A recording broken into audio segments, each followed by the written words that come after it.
mais uma reflexão de caminhar na graça.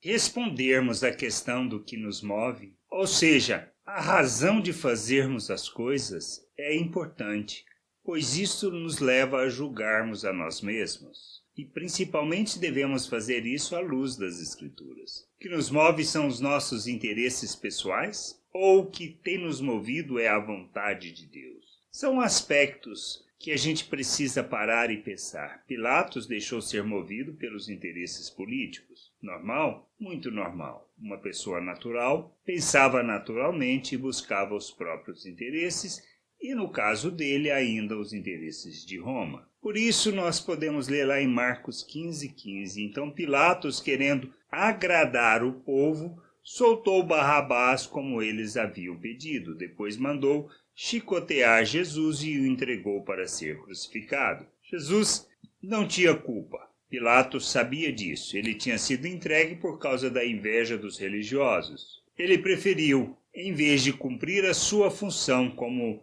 líder, como responsável, como governador naquela região, ele preferiu agradar o povo. Estas são questões que a gente precisa responder a nós mesmos quanto ao que temos feito. Nós temos apresentado, revelado e conduzido as pessoas à vontade de Deus, ao conhecimento dessa vontade, ou o que temos falado é aquilo que lhes agrada, aquilo que alegra o seu coração, conforta, mas não resolve o problema. Essas são questões que a gente precisa sempre julgar a nós mesmos e as nossas motivações do porquê fazemos o que estamos fazendo. Nós estamos aqui para cumprir a vontade de Deus, realizar o seu propósito. E que ele trata? De anunciarmos as boas novas que fala da salvação pela graça. Nós precisamos proclamar a libertação, ou seja, a libertação que é alcançada por meio de Cristo Jesus. Restaurar a vista das pessoas para que elas possam viver a vontade de Deus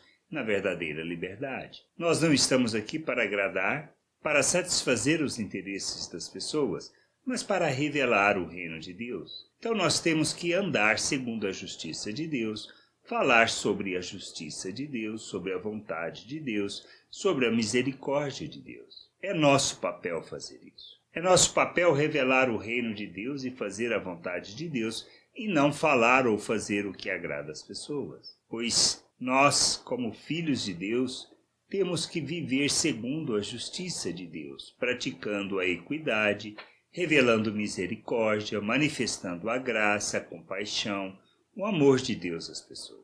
E não andando segundo o pensamento natural ou instigando as pessoas a buscarem os seus próprios interesses, mas sim que elas possam aprender a fazer da própria vida oferta em favor do outro, amadurecendo, crescendo e andando neste mundo como Cristo. Este é o nosso papel, esta é a nossa responsabilidade, e não fazer o que agrada às pessoas, e nem usar das pessoas para buscar o nosso interesse próprio. Que a gente possa entender, compreender e não colocar qualquer tipo de interesse político, pessoal, na frente daquilo que seja a vontade de Deus. Pois não estamos aqui para fazer isso, mas para cumprir, andar e viver nessa vontade como Cristo fez. Devemos ser imitadores de Cristo e instigar as pessoas a imitar Cristo como nós. Nós precisamos aprender a fazer isso. Nós precisamos viver desta forma. Pois não se trata de algo que seja uma religião, mas de uma forma de viver que revela o reino de Deus entre os homens. Que a gente entenda, que a gente compreenda e que possamos nos submeter à vontade de Deus. Graça e paz sobre a tua vida. Amém. Você acabou de ouvir uma reflexão de Caminhar na Graça. www.caminharnagraça.com. Acesse o site. Ouça as outras reflexões.